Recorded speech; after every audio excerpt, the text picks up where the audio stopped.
بسم الله الرحمن الرحيم.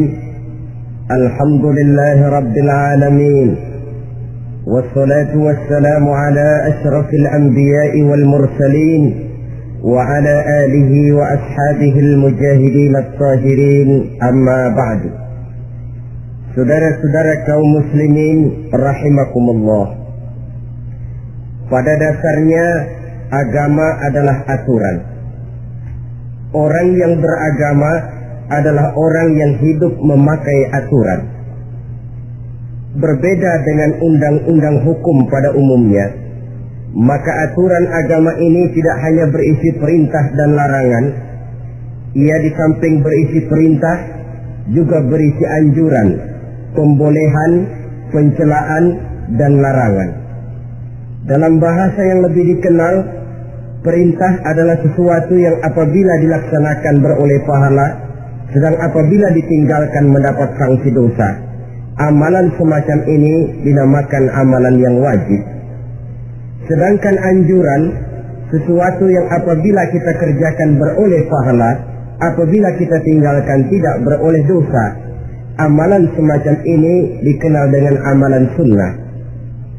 Pembolehan adalah sesuatu yang boleh saja, artinya boleh dikerjakan, boleh pula ditinggalkan, dan amalan semacam ini kita sebut dengan amalan mubah.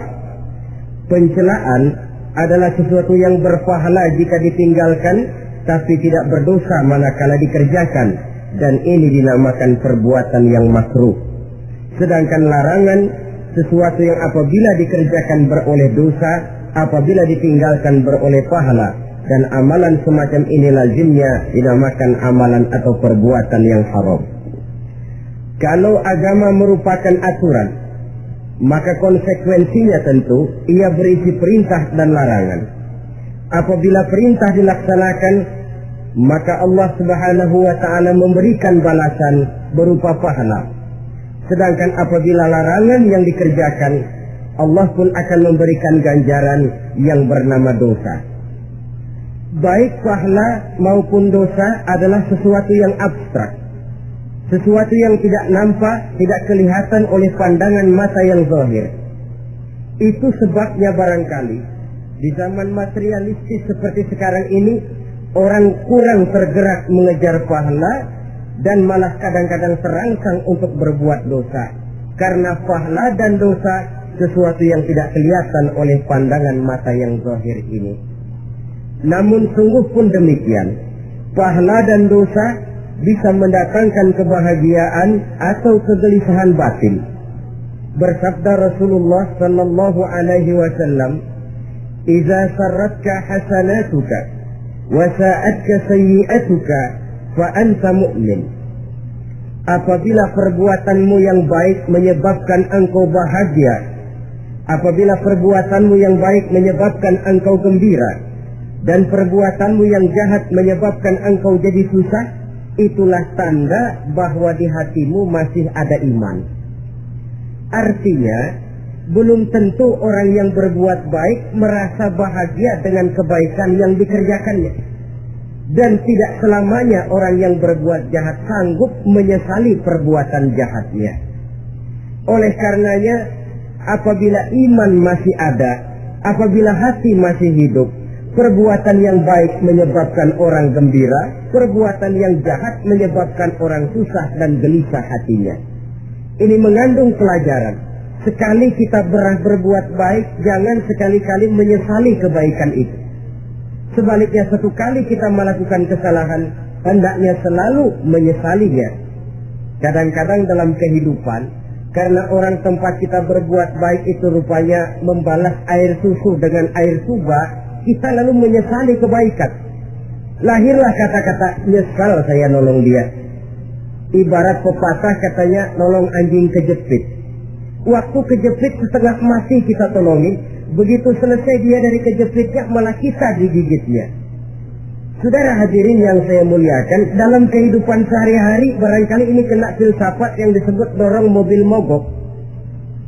Ketika mobil mogok setengah mati kita dorong, begitu mesin hidup ditinggalkannya kita di belakang. Sesungguhnya perbuatan kita yang baik tidak harus disesali. Karena disesali atau tidak, toh perbuatan itu sudah kita lakukan. Dan penyesalan atas segala kebaikan hanya akan mengurangi nilai pahala kebaikan itu sendiri. Berbahagialah apabila berbuat baik, walaupun orang yang kita melakukan kebaikan membalasnya dengan kejahatan. Menyesalah apabila berbuat kesalahan, apabila melakukan dosa, karena itu pertanda nilai iman yang masih hidup dalam jiwa kita. Saudara-saudara kaum muslimin yang berbahagia, jadi sungguh pun pahala dan dosa sesuatu yang abstrak, efeknya jelas dia mendatangkan kebahagiaan atau membawa kepada kegelisahan batin di dalam kehidupan manusia. Orang di zaman materialis kurang terangsang berbuat pahala dan terdorong melakukan dosa. Kenapa? Karena pahala tidak kelihatan, dosa tidak nampak. Kalau pahala kelihatan, barangkali nggak kuat kita mikul pahala. Kalau dosa benjol, umpama tiap bikin dosa palanya benjol, barangkali sudah nggak karu-karuan kepala kita. Baik pahala, baik dosa, sesuatu yang tidak nampak oleh pandangan mata zahir, tapi yang punya efek dalam kehidupan ini. Orang yang banyak pahalanya dengan orang yang banyak dosanya, kalau dia berjalan barangkali sulit kita membedakan. Tapi efeknya dalam kehidupan ini jelas adanya.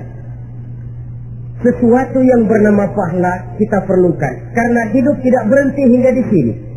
Sesuatu yang bernama dosa harus kita hindarkan, karena ada kelanjutan sesudah hidup yang sekarang ini, kehidupan dari satu pertanggungan jawab. Itu sebabnya Imam Ghazali dalam bahasa yang indah sekali berpesan, "Jadidi safinah fa innal bahra amir, wa khuziz zat fa inna safara ba'id." Perbarui selalu kapalmu, rawat, jaga baik-baik, dandani kapalmu, fa innal bahra amir, karena sesungguhnya lautan ini sangat dalam. Satu bahasa yang indah dari tamsil terhadap kehidupan. Perbaiki kapalmu karena lautan ini sangat dalam. Artinya jaga baik-baik hatimu, pelihara iman dan keyakinanmu, karena hidup ini bagaikan gelombang lautan. Tempo-tempo air tenang, tempo-tempo ombak menggila dan menggunung. Jaga iman baik-baik karena hidup penuh dengan cobaan dan ujian. Itu maksudnya. Wa khuzizat fa inna safara ba'id, dan bawa bekal yang banyak karena perjalanan hidup ini sangat panjang. Perjalanan ini sangat jauh. Kita kalau pergi keluar kota tentu saja membawa bekal. Makin jauh kota yang akan kita tuju, makin banyak bekal yang harus kita bawa. Alangkah sengsaranya manusia apabila dia akan pergi ke satu kota yang jauh, modalnya cuma nekat. Bagaimana nanti di sana sajalah. Tidak membawa bekal sebagaimana yang sewajarnya. Hal yang semacam ini senangnya sih belum tentu, keblangsak dan susahnya sudah kebayang. Itu dalam kehidupan di dunia ini. Bagaimana kalau sudah bicara tentang kehidupan yang akan datang? Karena sesungguhnya hidup ini merupakan satu perjalanan yang sangat panjang. Sejak kita tinggal di alam arwah, pada saat jasad belum lagi diciptakan Allah, ruh sudah diciptakannya lebih dahulu. Sampai kemudian kita pindah ke alam rahim, alam kandungan ibu, untuk kemudian berpindah kepada kehidupan dunia. Dari dunia ini kita pindah ke alam barzakh. Di sana tinggal kita 100 tahun mungkin, 100.000 tahun mungkin, 1 juta tahun mungkin, menunggu saat datangnya kiamat. Lalu dari alam barzakh pindah kita ke alam akhirat. Satu perjalanan yang sangat panjang. Alangkah malangnya, alangkah sengsaranya jika tahu kita begitu panjangnya perjalanan hidup ini, tidak ada bekal yang kita bawa. Artinya kesengsaraan, kesulitan yang bertali-tali sudah jelas akan menimpa kita. Kalau pergi kita keluar kota membawa bekal uang, membawa bekal makanan, apa bekal yang mesti kita bawa? Apabila kita kembali ke alam barzakh, kembali ke alam kubur, berkumpul di padang mahsyar di akhirat nanti, nasi yang mau kita bawa, uang yang mau kita bawa, Tentu tidak lagi, karena kehidupan materialis selesai di atas liang lahat. Bila masuk kita ke liang lahat, disitulah pahala dan dosa memegang peranan yang sangat penting. Maka pada pertemuan malam ini kita akan bicara tentang pahala dan dosa itu. Saudara-saudara kaum muslimin rahimakumullah, yang dinamakan pahala, kata Imam Ali Al-Jurjani dalam kitab At-Ta'rifatnya, ma yastahiqqu bihi ar-rahmatu wal maghfiratu min Allah Ta'ala. Sesuatu yang pelaksananya berhak untuk mendapat rahmat dan ampunan dari Allah. Dengan kata lain, nilai pahala adalah akibat dari perbuatan-perbuatan di dalam melaksanakan perintah dan anjuran yang ada di dalam kehidupan agama. Apabila perintah dan anjuran kita laksanakan, nilai pahala itu lalu datang. Nah, nilai pahala dalam Islam, menurut konsepsi Quran, Allah menjelaskan, man jaa bil hasanati falahu asyru amsalihha. Barang siapa yang datang membawa satu kebajikan, barang siapa yang melaksanakan satu kebaikan, maka dia akan mendapat balasan 10 kali dari kebaikan yang dikerjakannya. 10 kali ini pun masih dilipat gandakan dengan 7 ini pun masih dikalikan 100, dan itu pun masih ditambah dengan pernyataan wallahu yudha'ifu liman yasha. Allah masih akan melipat gandakan perbuatan baik seseorang yang dikehendakinya. Itulah nikmatnya dalam Islam. Tetapi sebaliknya, wa man jaa'a bisayyi'ati fala yujza illa mislaha. Barang siapa yang melakukan satu kejahatan, dia tidak akan mendapat balasan kecuali sesuai dengan kejahatan yang dikerjakannya. Alangkah rahman dan rahimnya Allah. Orang yang berbuat baik dibalas 10, dikali 7, dikali 100, masih dilipat gandakan pula. Tapi orang yang berbuat jahat tidak akan mendapat balasan kecuali sesuai dengan kejahatan yang dikerjakannya. Ini kan beda dengan sifat kita manusia. Kita ini kadang-kadang kalau dijitak membalasnya mukul. Tapi kalau orang berbuat baik kepada kita, kita enggan untuk berbuat baik kepada orang tadi. Allah tidak mengajarkan begitu. Satu kebaikan berbalas 10. Satu kejahatan berbalas dengan satu kejahatan. Maha Rahman dan Rahim Allah. Bahkan dalam Islam, niat berbuat baik saja mendapat pahala. Sedangkan niat berbuat jahat belum ditulis merupakan satu dosa sampai kejahatan itu dikerjakan oleh orang yang niat tadi. Umpamanya, saudara niat, nanti malam giliran pengajian saya mau hadir di majelis taklim. Pas datang waktu malam, hujan turun sangat lebat. Saudara berhalangan datang ke majelis taklim. Saudara sudah mendapat pahala niat. Tapi saudara niat, nanti malam kalau turun hujan, saya mau bongkar rumahnya si fulan, saya mau curi seluruh harta bendanya. Ternyata malam saudara tidak mengerjakan perbuatan itu belum ditulis dosa sampai perbuatan itu benar-benar dikerjakan. Tapi lalu jangan macam-macam. Kalau begitu niat aja yang baik, biar nggak usah dikerjain.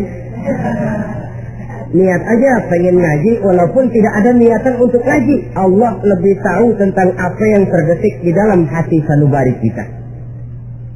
Itulah sebabnya sangat dianjurkan orang untuk melakukan segala macam kebajikan, dan dianjurkan orang menjauhkan segala macam bentuk kejahatan, karena dia akan berefek melahirkan dosa dan pahala. Dosa dan pahala itulah alat untuk memperoleh kebahagiaan di alam kubur, di padang mahsyar, sampai di akhirat nanti. Di dunia ini mungkin segalanya bisa kita beli dengan yang namanya uang. Keamanan kita bisa menyewa petugas untuk menjaga rumah kita. Kendaraan yang mewah bisa kita beli. Udara yang sejuk bisa kita ciptakan. Siapa banyak uang dia raja. Mungkin itu di dunia. Tapi bisa apa uang kalau kita sudah masuk ke alam kubur? Bisakah munkar nakir kita sogok? Udah karkir, jangan nanya nih, cepet. Bisakah malaikat azab menyingkir dengan uang semir? Ternyata tidak. Untuk memperoleh kebahagiaan di sana, nilai pahala. Kesengsaraan akan kita dapat kalau kita banyak menumpuk dosa. Oleh karena itu jangan beranggapan, pahala nggak kelihatan, dosa juga nggak kelihatan, biarin saja. Yang tidak kelihatan ini pada waktunya akan memegang peranan yang sangat penting. Tapi tidak cuma untuk menghadapi hidup di situ, kita lalu harus berbuat baik dan meninggalkan yang jahat. Terutama juga di dunia ini. Toh pepatah bilang gajah mati meninggalkan gading, harimau mati meninggalkan belang. Apa yang akan kita tinggalkan setelah kita mati? Kita ingin jasad kita boleh hancur terkubur tanah, tapi nama kita ingin hidup terus, dikenang orang 100, 1000, bahkan 1.000.000 tahun yang akan datang. Ditulis orang dengan tinta emas dalam sejarah, tercatat kita sebagai orang baik-baik. Saudara-saudara kaum muslimin rahimakumullah. Lalu perbuatan apa yang bisa mendatangkan pahala itu? Saudara-saudara, semua perbuatan yang diperintah dan dianjurkan oleh Allah, yang dikerjakan dengan ikhlas hanya untuk mencapai ridho Allah, mendatangkan pahala. Kadang-kadang menurut pendapat kita remeh, tapi nilainya di sisi Allah besar. Itu pahala. Menghitung pahala itu hak prerogatif Allah. Perbuatan yang ringan Allah mau berikan ganjaran yang besar, itu urusan Allah. Misalnya, kata Nabi, la tahqiranna minal ma'rufi syai'an. Jangan kamu menganggap remeh perbuatan baik walaupun kecil. Jangan merasa sulit melakukan perbuatan yang mengandung pahala.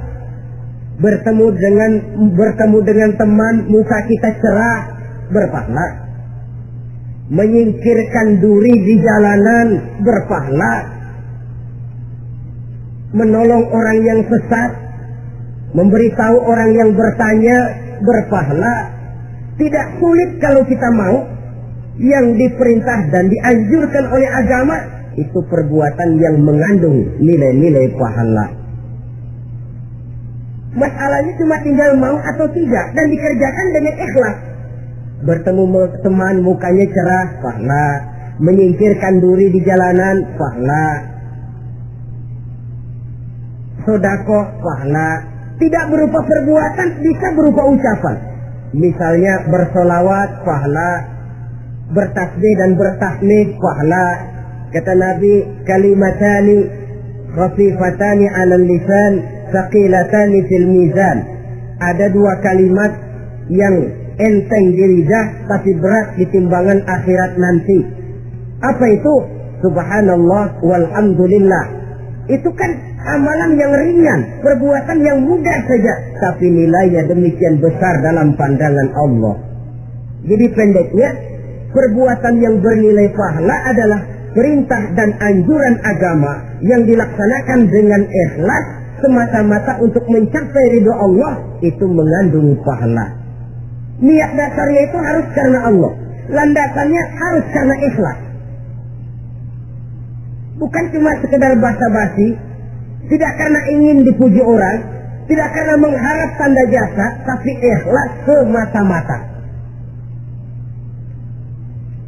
Dari perbuatan yang paling kecil dan mudah sekali sampai kepada amalan-amalan yang besar dan memerlukan biaya yang besar, seperti melaksanakan ibadah haji, seperti jihad fi sabilillah, membangun masjid, membangun pondok-pondok pesantren, membangun pusat-pusat kesehatan, membangun jalan-jalan umum, termasuk menjaga keamanan. Jangan dikira loh, si Stamling umpamanya, menjaga keamanan kampung tidak berpahala. Kalau diniatkan ibadah, menjaga ketenangan warga supaya mereka tekun ibadah, ikhlas karena Allah, itu juga bernilai ibadah. Keluar kita dari rumah, pergi pagi, pulang sore, peras keringat, banting tulang cari nafkah buat menghidupi anak istri kita. Kalau diniatkan ibadah, melaksanakan kewajiban sebagai kepala rumah tangga, membantu orang tua sebagai anak, itu juga perbuatan-perbuatan yang mengandung pahala. Yang terbaik sesuai dengan bidang kehidupan kita. Ada orang yang dinamakan abid, ahli ibadah, pahala yang paling baik bagi dia banyak-banyak tahajud, sembahyang malam, wirid, zikir, tasbih. Ada yang dinamakan orang alim, pahala yang paling baik buat orang macam ini mengajar, menyebarkan ilmu, mendakwahkan Islam. Ada yang disebut wali, pejabat pemerintah, petugas. Amalan pahala yang paling baik buat orang semacam ini melayani masyarakat, bekerja di bidangnya sesuai dengan profesinya. Saudara hadirin yang saya hormati, jadi dengan demikian perbuatan-perbuatan yang mengandung nilai-nilai pahala ini bisa perbuatan yang menurut kita kecil namun punya nilai besar. Apalagi perbuatan besar dengan biaya yang besar, tentu makin besar juga pahala yang disediakan oleh Allah Subhanahu wa Ta'ala. Oleh karenanya, kalau kita bercermin dari ayat Quran, hidup ini kesempatan untuk berbuat baik. Huwallazi khalaqal mauta wal hayata liyabluwakum ayyukum ahsanu amal. Dialah Allah Tuhan yang telah memberikan hidup dan mati kepadamu untuk menguji kamu, siapa di antara kamu yang paling baik amal perbuatannya. Jadi tidak saya rinci, tapi cukuplah satu penjelasan global. Perbuatan yang berpahala adalah perbuatan melaksanakan perintah Allah atau anjuran Allah dengan dasar ikhlas, dengan tujuan untuk mencapai ridho Allah semata-mata. Lalu apa perbuatan yang mengakibatkan dosa itu?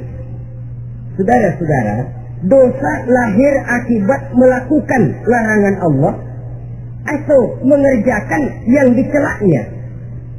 Nah, para ulama ada yang membagi dosa itu menjadi dua bagian. Ada dosa-dosa kecil, ada dosa-dosa besar. Tetapi sebenarnya ditinjau dari segi hakikatnya, kalau sudah melakukan satu kesalahan yang mengakibatkan dosa, jangan dilihat besar dan kecilnya, tapi kepada siapa dosa itu kita kerjakan. Sebab kalau dosa kita anggap satu yang kecil, orang akan terangsang untuk mengerjakan yang kecil-kecil saja. Sehingga dengan demikian, yang kecil pun akan menjadi besar kalau ditumpuk-tumpuk. Sedangkan yang besar bisa saja menjadi kecil kalau selalu diiringi dengan permohonan ampun kepada Allah. Itu sebabnya para ulama sufi, orang-orang tasawuf mengatakan la saghair ma'al istimrar wa la kabair ma'al istighfar. Tidak ada dosa yang kecil kalau dikerjakan terus-menerus, dan tidak ada dosa yang besar kalau digempur tiap saat dengan perbuatan istighfar atau memohon ampun kepada Allah Subhanahu wa Ta'ala. Cuma saja pada umumnya, karena dosa-dosa kecil itu lebih mudah taubatnya, dan ada janji Nabi, barang siapa yang meninggalkan dosa-dosa besar akan diampuni dosa-dosanya yang kecil-kecil. Oleh karena itu, pada kesempatan ini kita akan juga bicarakan apa saja yang termasuk klasifikasi dosa-dosa besar, dengan harapan kita bisa menjaga diri, menyelamatkan diri jangan sampai terjatuh ke dalam dosa-dosa yang besar tadi. Tetapi bukan berarti kita harus terangsang melakukan dosa-dosa yang kecil. Biarin kecil ini tobatnya gampang. Dosa kelas teri. Dosa itu kan tidak kelihatan. Lalu terangsang melakukan perbuatan dosa-dosa walaupun kecil. Kalau berlarut terus-menerus dia akan tumbuh menjadi dosa yang besar. Oleh karenanya jangan sampai mengundang pengertian kalau kita membicarakan dosa-dosa yang besar lalu terangsang melakukan dosa-dosa yang kecil. Karena bagaimanapun juga dosa kecil dan dosa besar sama dalam arti kepada Allah kita melakukan kesalahan. Dan dosa yang kecil pun kalau bertumpuk dia akan menjadi banyak. Saudara-saudara kaum muslimin rahimakumullah, ada beberapa jenis dosa-dosa besar. Jenis yang pertama, asyirku billah, syirik atau menyekutukan Allah. Dari sekian deretan dosa-dosa besar, Syirik ini merupakan bapak moyangnya dosa. Dedengkotnya dosa itu syirik, menyekutukan Allah. Bahkan dosa yang lain Allah masih mau mengampuni. Tapi kalau sudah syirik, menyekutukan Allah, itu sudah satu dosa yang tidak berampun sama sekali. Oleh karena itu tepat pesan Imam Ghazali tadi. Jadi di safinah fa innal bahra amin. Jaga iman, pelihara akidah, dandani kapal. Karena hidup ini gelombang lautan sangat dalam, hidup banyak cobaan. Di dalam hidup di zaman sekarang ini, saudara bisa perhatikan, di mana tensi ekonomi tinggi, lapangan kerja sulit, persaingan hidup makin tajam, sifat egois dan individualis tumbuh di mana-mana, rasa solidaritas sosial menurun, sifat gotong royong musnah, orang mudah potong kompas, potong jalan, ingin cepat kaya, ingin cepat naik pangkat, ingin dapat kedudukan. Kadang-kadang akidah pun terjual, akidah pun musnah, jatuh ke jurang syirik pun tidak jadi soal. Itu yang kita khawatirkan. Kalau dosa-dosa yang lain Allah masih mau mengampuni, tapi kalau sudah jatuh kepada syirik, Allah sama sekali tidak akan memberikan ampun. Dalam kaitan dengan ini barangkali tepat sinyalemen Imam Ali itu. Andai kata kemiskinan merupakan satu kepribadian, saya akan membunuhnya lebih dahulu. Artinya memang kemiskinan ini sering mendorong orang kepada jurang kemusyrikan. Tidak tahan menghadapi godaan perut akibat tensi ekonomi yang tinggi, lapangan kerja yang sulit. Iman pun jadilah ditukar dengan 3 liter beras. Akidah pun jadilah dibarter dengan 3 bungkus supermi, dengan pakaian bekas, dengan obat-obatan. Tidak jadi soal baginya mengejar kebahagiaan yang relatif singkat dengan mengorbankan kebahagiaan yang abadi. Persis ibarat pepatah, nyari jarum tampak hilang. Mencari sesuatu yang kecil, yang besar jadi sia-sia. Membela perut, mengorbankan akidah. Na'udzubillah summa na'udzubillah. Saudara-saudara kaum muslimin rahimakumullah. Ini fakta. Ini kenyataan. Dan hal semacam ini tidak bisa diatasi cuma dengan ceramah, simposium, diskusi, seminar. Apalagi Nabi berpesan, solahu ummati bil ilmi wal mal.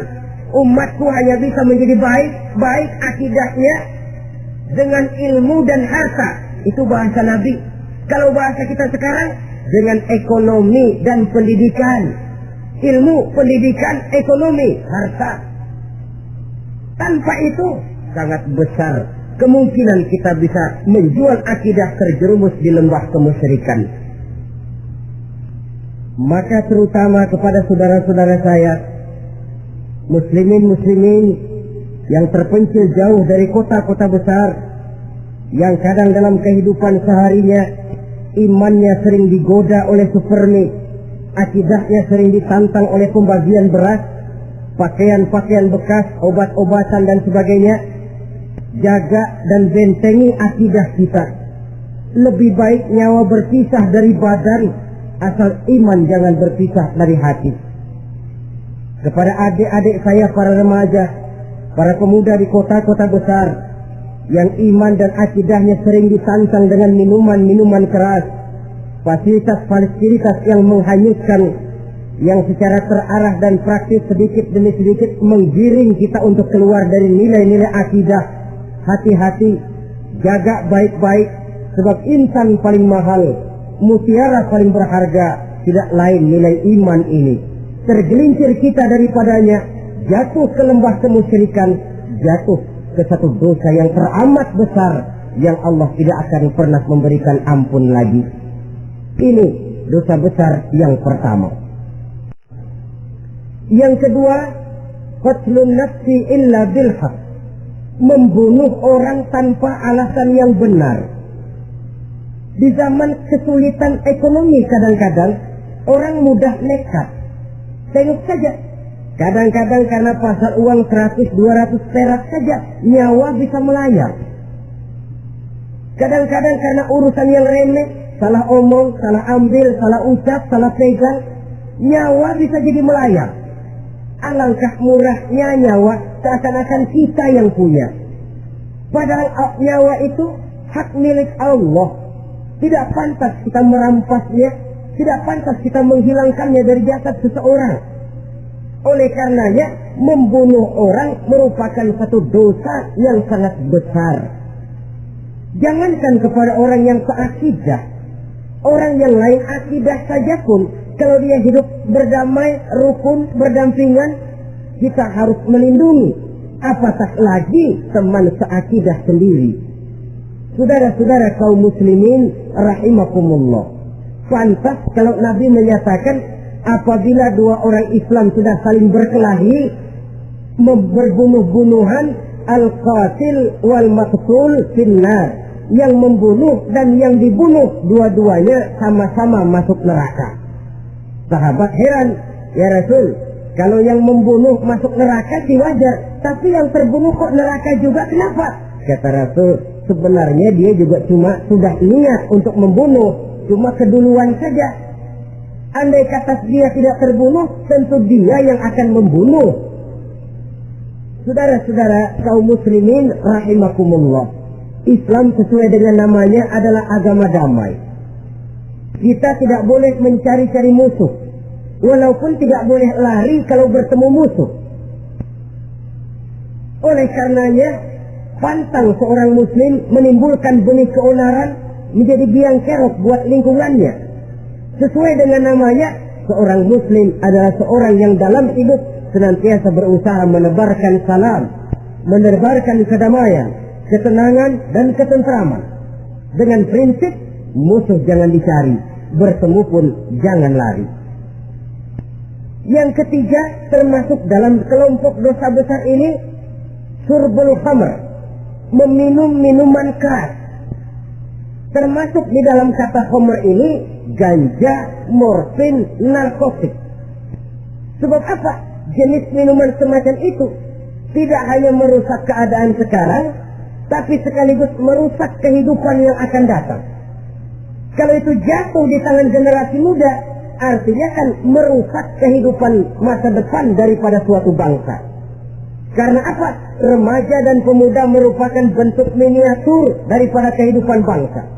Akan bagaimana warna umat Islam di Indonesia, bahkan akan bagaimana warna Indonesia 30, 40, 50 tahun yang akan datang, remaja sekarang jawabannya.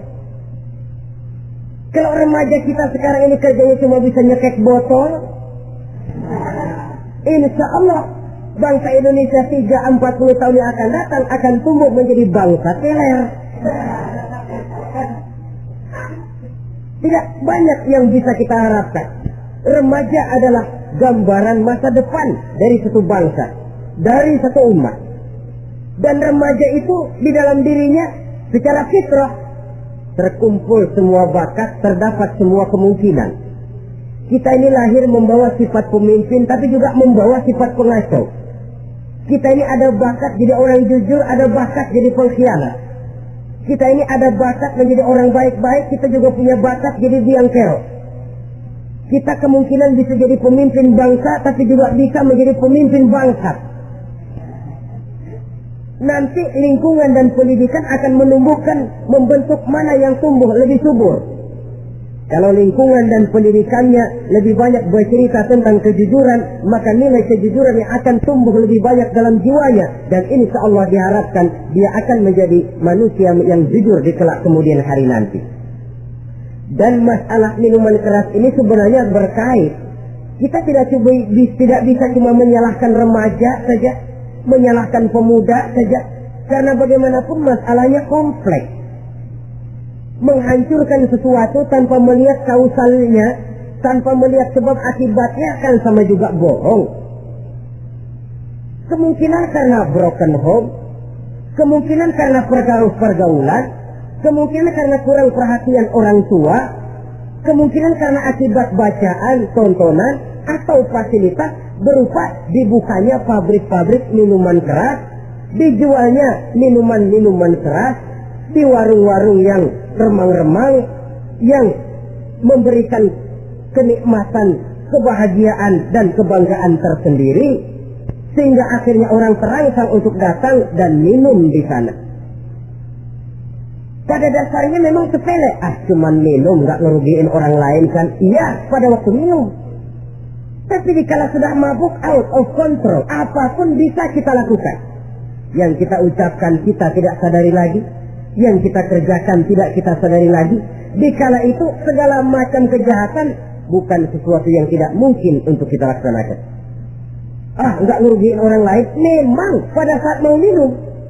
Tapi begitu minum, mabuk, kita bisa merugikan orang lain. Setidaknya merugikan diri sendiri. Pertumbuhan IQ menjadi lemah, semangat kehidupan hilang, gairah kerja menurun, kalau tidak ada sama sekali. Lalu apa yang bisa kita lakukan di dalam kehidupan? Dan akan lebih celaka kalau ini menimpa kehidupan generasi muda kita. Kadang-kadang yang ironia, kalau yang orang tuanya mampu barangkali masih tertolong, tapi yang orang tuanya kondisi ekonomi lemah masih kepengen teler juga. Orang tuanya nggak mampu masih pengen mabuk. Dari ganja, morfin nggak dapat, akhirnya kaleng cek diisepin. Yang penting kan bisa teler, mendatangkan satu kebahagiaan tersendiri. Itu sebabnya memang satu kejahatan menurut teori polisi hanya bisa terjadi karena faktor N dan K, niat dan kesempatan. Niat ada, kesempatan ada, jadi orang jahat. Kurang salah satunya, biasanya kejahatan terbendung. Niat ada, kesempatan tidak ada, sulit berbuat jahat. Kesempatan ada, niat tidak ada, tidak mungkin orang jahat. Tapi yang paling dominan sebenarnya niat. Kalau niat sudah kuat, kesempatan bisa dicari. Kesempatan bisa diciptakan. Biar hansip nongkrong, ditungguin lengahnya. Iya, biarin. Jam 11 sampai jam 2. Matanya melotot, jam 3 dia mulai ngulet, ngempet. Nah, di saat itu saya masuk ke rumahnya. Kalau niat kuat, kesempatan bisa diciptakan. Dan kalau sudah niat, ini masalah hati. Kalau sudah masalah hati, menyangkut soal moral. Moral artinya sudah masuk kepada kehidupan agama. Saudara-saudara kaum muslimin rahimakumullah. Yang keempat, yang termasuk jenis dosa besar, az-zina, perbuatan zina. Di zaman pergaulan bebas dengan prinsip free sex ini, tengok sudah berapa banyak gadis-gadis bergelimpangan jadi korban. Berapa banyak bayi-bayi yang lahir ke dunia tanpa tahu kemana dia mesti memanggil bapak. Apakah deretan jumlah korban ini masih harus bertambah lagi? Paling tidak, biarlah yang sudah jadi korban, tapi jangan bertambah lagi hendaknya. Masing-masing kita berupaya menahan diri, termasuk dalam kategori zina ini, yang merupakan cabang-cabangnya liwat, homoseks, lesbian, masturbasi.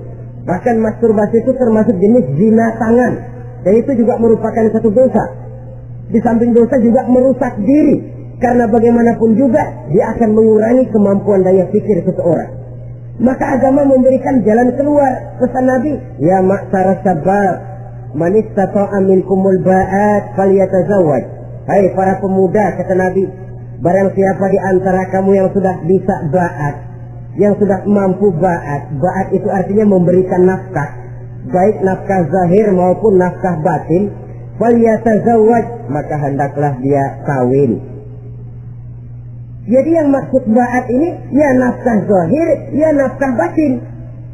Kita kadang-kadang cuma bisa ngasih nafkah batin saja sudah merasa, pokoknya kan saya sanggup untuk kawin, lalu kawin tanpa dengan kehilangan pertimbangan. Saudara-saudara, wa illam yastati, adapun kalau dia belum mampu, fa alaihi bisyam, hendaknya dia banyak puasa. Fa innahu lahu wija, karena puasa itu akan merupakan benteng, jangan sampai orang memperturutkan hawa nafsunya. Andai kata puasa belum hobi, banyaklah olahraga para pemuda, para remaja. Karena dengan olahraga, pemikiran untuk memperturutkan hawa nafsu agak sedikit terkendali dan energi tersalurkan dalam bentuk yang positif. Pendeknya kreatif, banyak kegiatan. Ini pesan Imam Syafi'i tepat itu. Kata beliau, inni ra'aitu wuqufal ma'i yufsiduh insana toba wa illam yajri lam yasif. Aku melihat air kalau diam rusak, tapi kalau dia mengalir jernih. Air kalau ngendap, nggak ngalir, nyamuk nyarang di situ, bisa jadi sumber penyakit. Manusia hidup begitu. Kalau nggak punya kegiatan, nggak kreatif, kerjanya cuma delohom, ayam-ayam, akhirnya jadi ngerusak. Ngomongin orang, ya anu, kebangetan nggak ngapa-ngapain, orang aja dipontenin. Orang diomongin, lahirlah namimah, lahirlah ribah. Saudara-saudara, air itu kalau ngendap ada aja yang nyarang.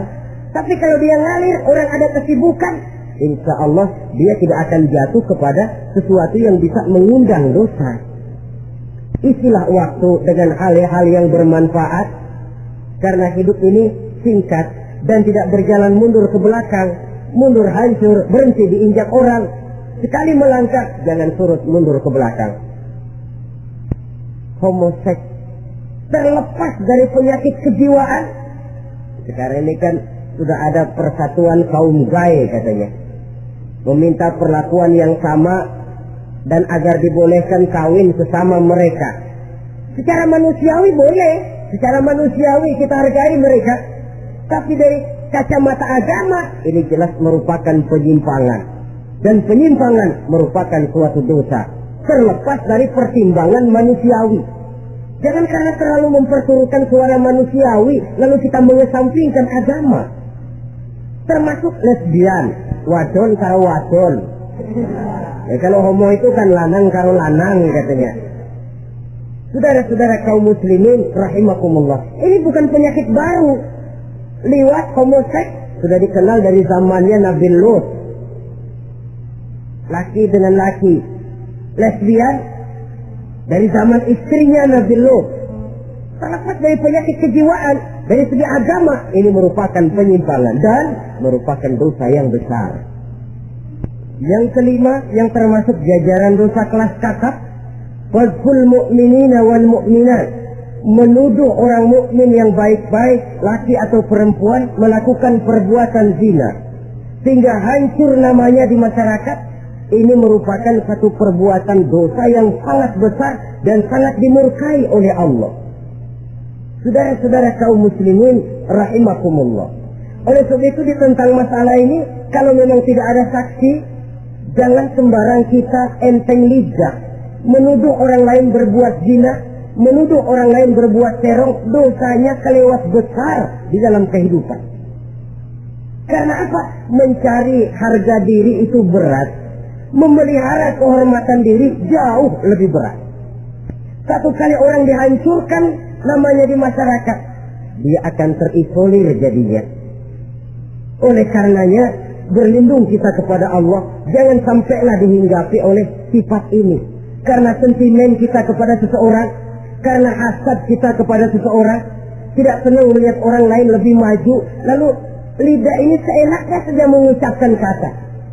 Padahal sanksi dan resikonya sangat besar. Yang kita tuduh barangkali mendapat pahala dari Allah. Kita sendiri yang menuduh tanpa saksi, tanpa alasan yang benar, mendapat dosa yang sangat besar. Saudara-saudara, memang kadang-kadang aneh dalam hidup ini. Seorang pelacur biasanya bisa menjaga mulutnya di masyarakat. Kata-katanya baik, sopan. Kenapa? Karena mulut yang satu sudah tidak terjaga.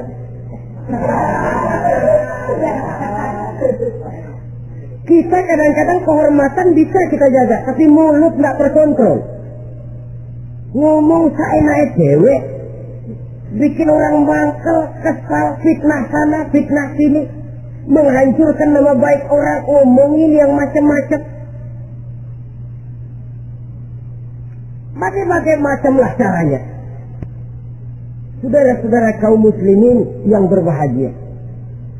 Jadi dengan demikian, menuduh orang lain berbuat zina, sedangkan orang itu tidak pernah melakukannya, ini termasuk satu dosa yang sangat besar di dalam kehidupan ini.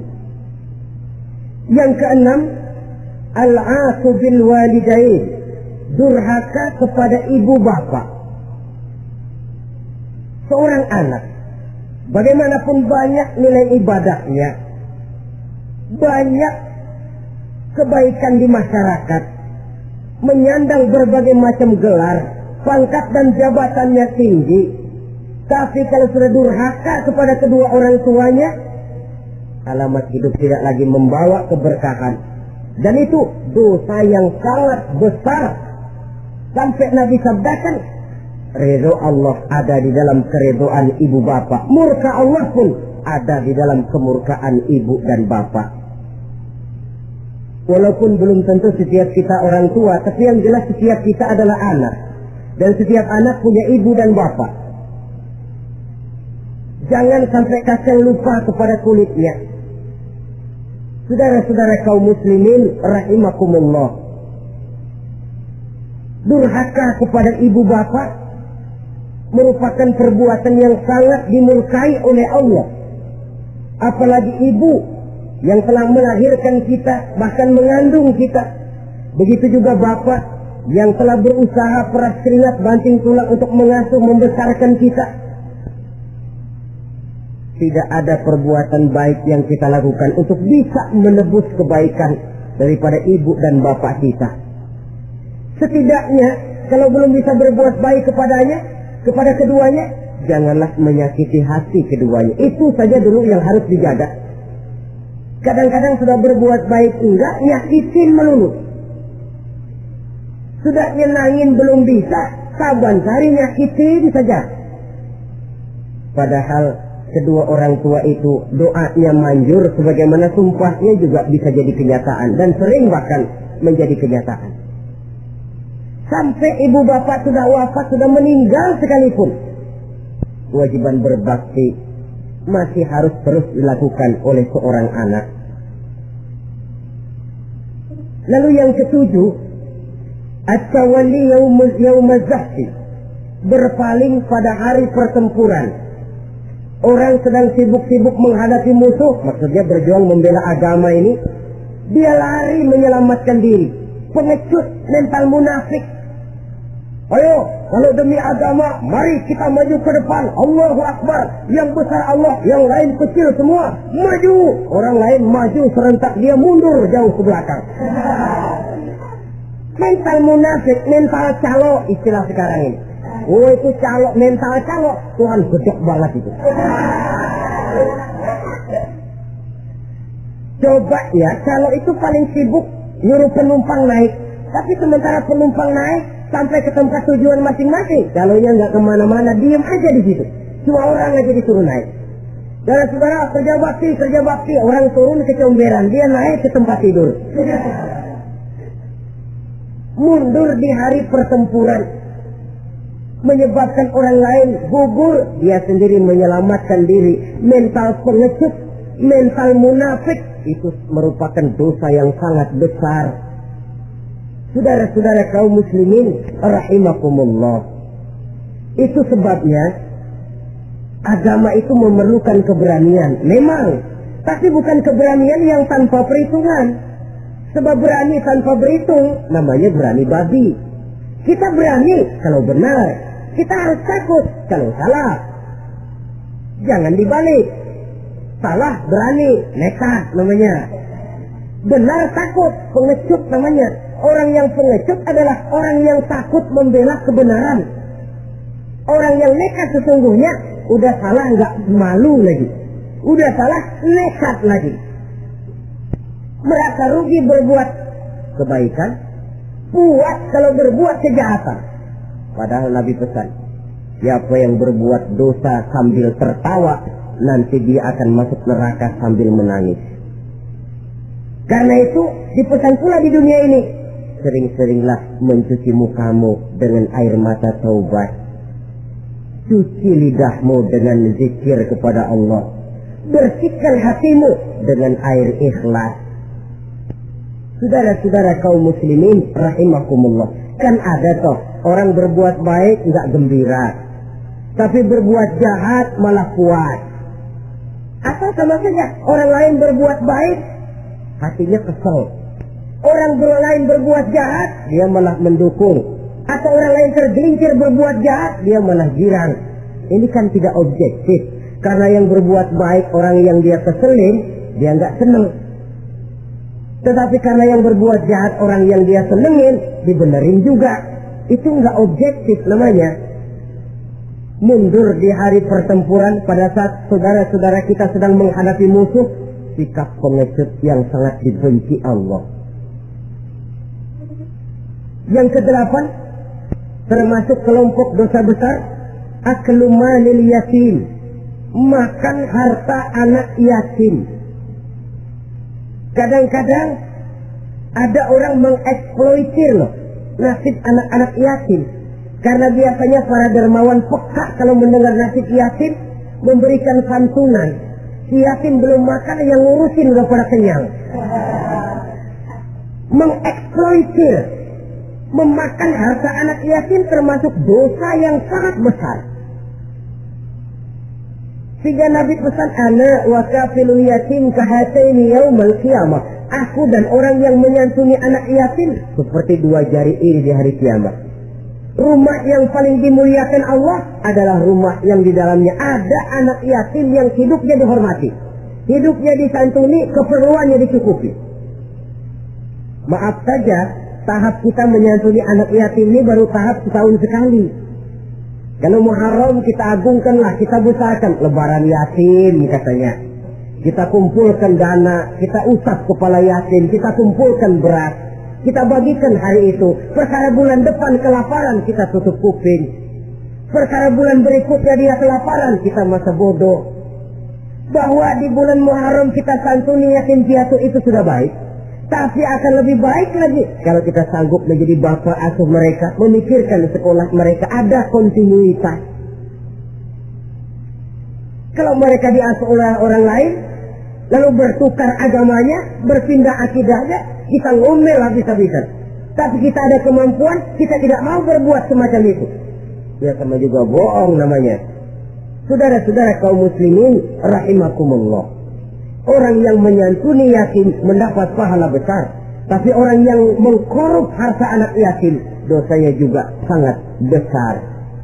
Berhati-hatilah kalau kita diberikan kepercayaan oleh masyarakat untuk mengurus anak-anak yatim. Karena pahalanya besar, resikonya juga besar. Yang kesembilan, syahadatul zur, sumpah palsu. Sebab sumpah palsu ini menggunakan nama Allah untuk sesuatu yang tidak benar. Nama kita saja dibawa untuk yang tidak benar, kita jengkel. Nama kita dipalsukan untuk sesuatu yang tidak baik, kita kadang-kadang jengkel, tidak puas jengkel, menuntut melalui saluran hukum. Kenapa? Nama saya dicatut. Bagaimana lagi kalau nama Allah kita pakai untuk bersumpah, sumpahnya palsu, menguntungkan kita, merugikan orang lain, Allah murka betul. Maka sumpah palsu termasuk deretan dosa-dosa besar. Apalagi yang ke-10, aklu riba, makan riba alias renten. Ini kan yang cepat mendatangkan uang. Kadang-kadang kalau yang bikin riba itu orang awam barangkali, ya masih kita maklumi. Kadang-kadang penyakit ini datang menimpa mereka juga yang kita kenal kebaikannya. Bahkan suka datang ke musola, rajin ke masjid kadang-kadang. Riba masih dimakannya. Karena ini cara cari duit paling enak. Duit utuh, tambahnya terus masuk. Na'udzubillah, summa na'udzubillah. Itu yang diibaratkan dalam perjalanan Mi'raj waktu Nabi diperlihatkan neraka. Orang perutnya sebesar rumah dililit ular, diseret-seret itu hancur perutnya, dibulatkan lagi, diseret lagi, hancur lagi, dibulatkan lagi, terus menerus begitu. Dia berteriak, mengerang, mengeluh, mengadu kesakitan. Nabi tanya, itu apa Jibril? Itu contoh dari umatmu yang suka makan riba Muhammad, makan renten. Saudara-saudara, ini kan mencetik leher orang. Orang sedang kesulitan, kelihatannya sih baik, menolong, tapi di belakang menolong itu nyekek. Di belakang nolong itu nyekek, dan nyekek itu sebenarnya tujuan utamanya. Orang yang menjalankan riba pada dasarnya tidak punya perikmanusiaan kok. Kalau dia kelihatannya mau menolong, kelihatannya motifnya mencari untung di belakang itu. Jauh dari kemanusiaan. Yang ke-11, saudara-saudara, termasuk jajaran dosa besar itu qat'ur rahim, memutuskan silaturahmi. Marah, hobi sama marah. Kalau 3 hari nggak marahan sama orang, ngebet palanya. Selalu nyari gara-gara. Kalau udah marah berlaku perpanjangan waktu. Tahun, 2 tahun, kadang-kadang seumur hidup. Saudara hadirin yang saya muliakan. Apalagi mengurangi timbangan termasuk kelas dosa besar. Makan suap termasuk dosa besar. Semir menyemir dosa besar.